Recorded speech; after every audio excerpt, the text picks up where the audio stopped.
দেখো পাপড়ি চাটের জন্য সব গুছিয়ে নিয়েছি। এখন পাপড়িগুলো প্লেটের উপরে দিয়ে সিদ্ধ করা আলু সেটাও ছড়িয়ে দিলাম, যাতে সব পাপড়িগুলোর উপরে আলুটা পড়ে, তাই সব জায়গায় সমানভাবে দিচ্ছি। এই যে শসা কুচি দিয়ে দিলাম, শসা কুচি দেওয়ার পরে দিচ্ছি লঙ্কা কুচি, কাঁচা লঙ্কা কুচিয়ে নিয়েছি। তারপরে টক দই ফেটিয়ে রেখেছিলাম হালকা লবণ দিয়ে, সেটাও দিয়ে দিলাম।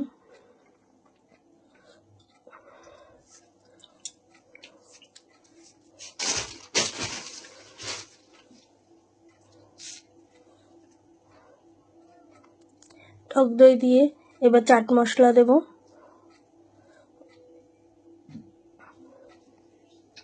চাট মশলা, এরপরে হচ্ছে তেঁতুলের চাটনি দিয়ে দিলাম।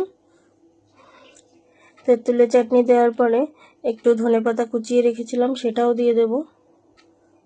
আর এটা হচ্ছে ভাজা মশলা, ধনে জিরে গরম মশলা মৌরি শুকনো লঙ্কা একসঙ্গে শুকনো কলায় ভেজে গুঁড়ো করেছি, ভাজা মশলা দিয়ে দিলাম, তাহলে টেস্টটা একটু চটপাটা হয়।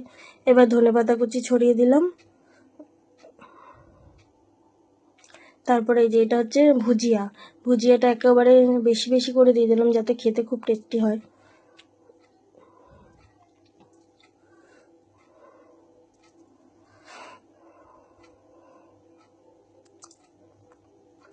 ভুজিয়াটা দেওয়ার পরে যে লাল লাল বেদানা ছাড়িয়ে নিয়েছি, বেদানাটা খুব সুন্দর দেখতে ভালো লাগে, বেদানা দিয়ে ধনেপাতা দিয়ে